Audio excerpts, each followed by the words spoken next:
Hello everybody, welcome to my channel, That's Ready Homeschool. My name is Mrs. T. In today's video, I want to share with you our first graders curriculum picks for social studies for the 2025 to 2026 school year. And let me just say that social studies was something that was very hard for me to plan, and I put a lot of thought and effort into it. And here's why.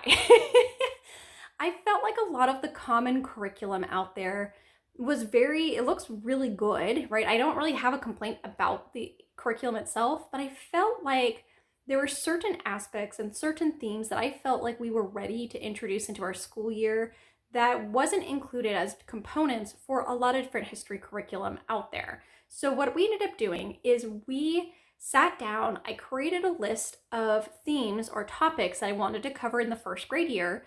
And then once I knew what I wanted to cover, then I went out and I pieced together different pieces of curriculum and resources to support that. So in my video here today, we're going to go based on theme. And the first theme in our first grade year is going to be geography. First and foremost, we are introducing geography with Core Knowledge's free history and geography unit. It's unit number 1 called Continents, Countries, and Maps. And we are handling this like a read aloud. We are not doing all of the activities. After we complete that, we are stepping into Evan-Moor's daily geography practice. This is from grade 1, but we are not doing this daily. I found that breaking it up daily was more effort than it needed to be. So what we actually do is once a week, we sit down, we do a single spread, and we answer all of the questions from Monday through Friday and have a rich, full conversation. And even doing the full week's worth only takes about between 5 and 10 minutes. It's very, very fast. Quite frankly, I think now that we're using this, I feel like grade 2 could have been the correct level for my child, but we're still using this and we're still having some good conversation and good map skill practice.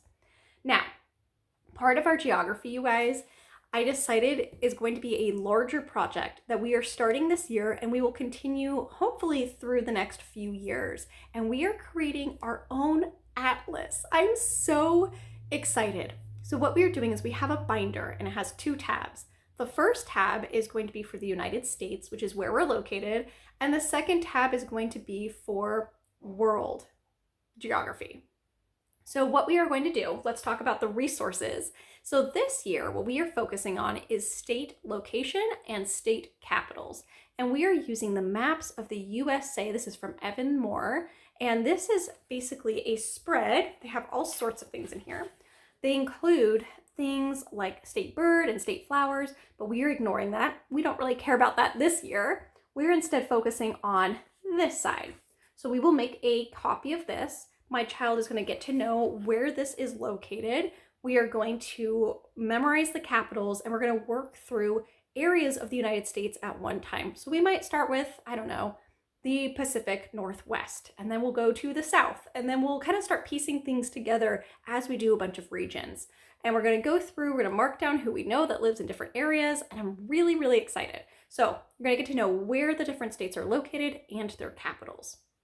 Now, the other thing that we're doing is we're focusing on world geography as well, and we're using a similar approach. We are going with Evan-Moor's World Reference Map and Maps and Forms. And right now we're focusing on the political maps and the blank maps. And in here, what we are doing is we are going to be going continent by continent. We're starting with North America, and we're going to memorize the countries and their capitals continent by continent. We might not get through all the continents. That's a lot of countries to memorize, but we are just kind of start making our way slowly around the globe. Now, what we are doing is we are going to be using geography songs from Larry and Kathy Troxel to help support and make it a little bit catchy, right?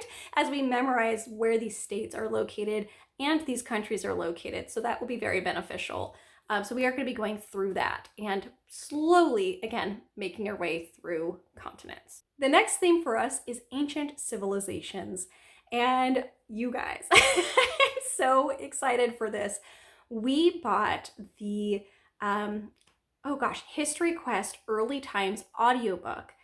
A little bit before the school year started. There was a Pandia Press sale. I only bought the audiobook. I did not buy the curriculum. And we've been listening to the audiobook as a family as we go to and from different activities. And it's been amazing. We have loved the audiobook. So I was like, oh, maybe I'll just buy the History Quest curriculum.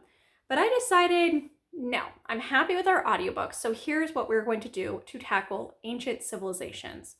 Once we finish through this first listen through, which we're at the very tail end of it, we are going to start it over. And as we go through the different chapters for History Quest, we are going to be pulling in additional resources.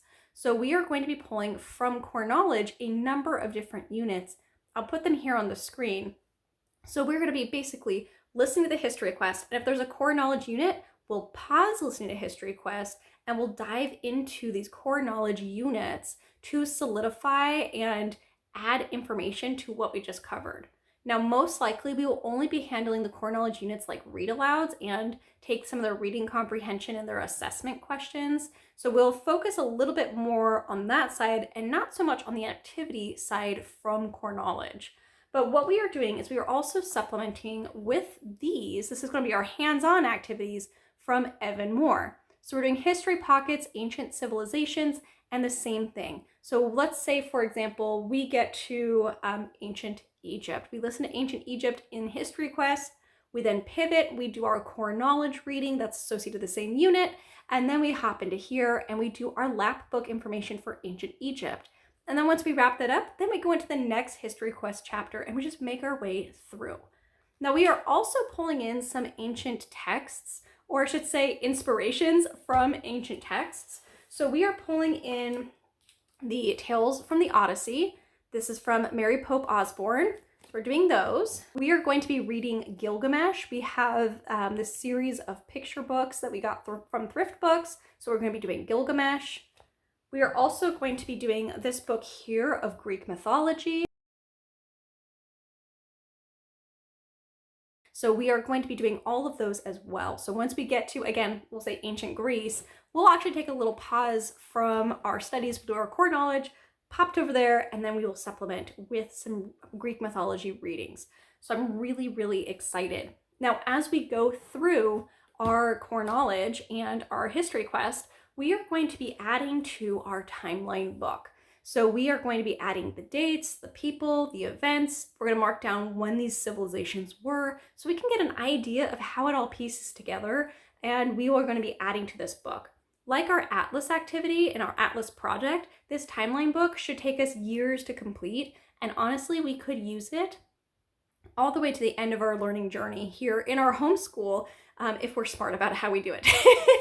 So we have our timeline book. All right, theme number 3, you guys, is American history. Honestly, there wasn't a lot that I wanted to really focus on in American history here in our home this year. It's not because I don't think American history is a big to-do, but I know that it most likely next year is going to be pretty heavy with American history. So what we are doing is we are going to take the 2 Core Knowledge first grade US history ones. So we will pull these in when we're not doing another Core Knowledge unit to kind of just start exposing my child to these topics for American history, but we're not getting stuck on it. Now, one thing I really wanted to do is I wanted to introduce my child every year, starting in first grade. I want there to be a Native American nation that we are focusing on, that we are learning about. And in our Atlas, in the United States section, we are going to have a map of Native American nations as well. So this year we are focusing on the Nez Perce Native American nation, and we are going to be using a number of nonfiction resources to learn about the Nez Perce, but also we are going through very lightly the American Girl History, the Kaya series. This is from the Little School of Smiths, I think is what it's called. Now, this original curriculum is meant to be 4 weeks, but what we are doing is we're going to take literally the whole year. We're going to take the whole year, or I guess we'll exhaust it. We'll use it as long as we feel like we need to add in things. But the idea is we'll read the Meet Kaya series. So we'll go Kaya book 1. Then we'll take a pause, we'll dive into some nonfiction, and then we'll do a couple of activities from the curriculum. And then the other thing that we will do to help supplement and make it last longer is we are going to be doing from Evan-Moor History Pockets, the Native Americans. They do have a section for the Nez Perce nation. So we are going to be using this as well. I'm not doing the whole thing. Again, we're going to focus on just one area and then building their map and putting it into our atlas. We'll also be putting information from that nation into our timeline as well, so that way that is included. Okay, the last thing that I want us to do for American history this year, you guys, is start exposing my child to the presidents. Now, my first grader is a total sponge, which is why I decided to add things like capitals into our first grade year. So I thought, why not add the presidents as well? We are going to start doing mini learning sessions about the presidents that are present on Mount Rushmore and money. I wanted to keep it to the faces that we see on these different things. And I have some flashcards here, 2 examples here. And on these flashcards, it has their face, it has their name, it has the president number, which is one of the things we will memorize. And on the back, it's filled with like interesting facts and just information about the president. So we're going to do this as flashcards. We are going to be reading a little bit about each president from the book you see here on the screen. We have this at the library. So we actually just go to the library when we're introducing a new president. We don't check it out. I've kind of learned the hard way that it's unnecessary because we don't use it enough. But we'll read the blurb about the president, and then we listen to the president blurb from, South Dakota Rapid City.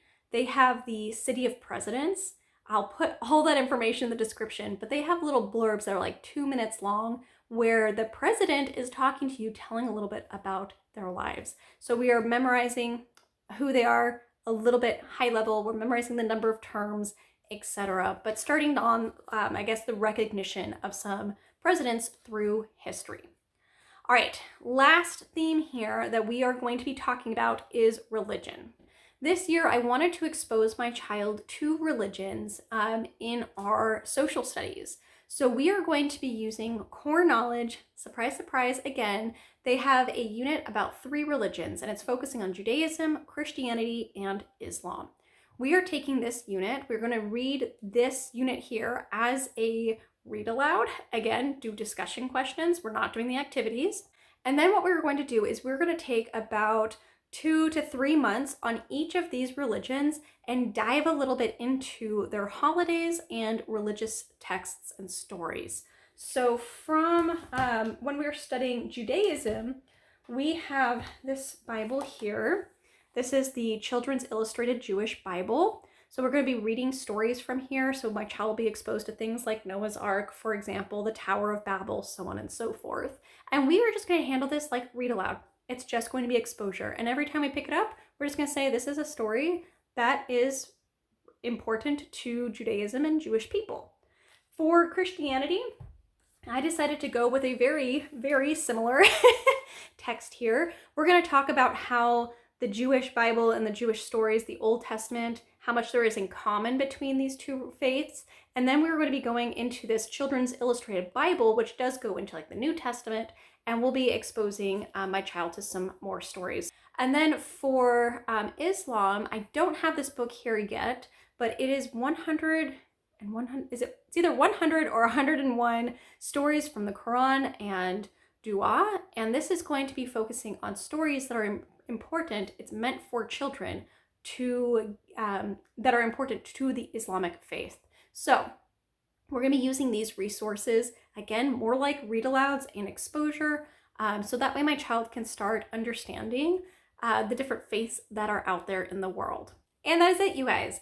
We are, again, high level, covering geography. We've got some world religions in there, a little bit of American history, and ancient civilizations.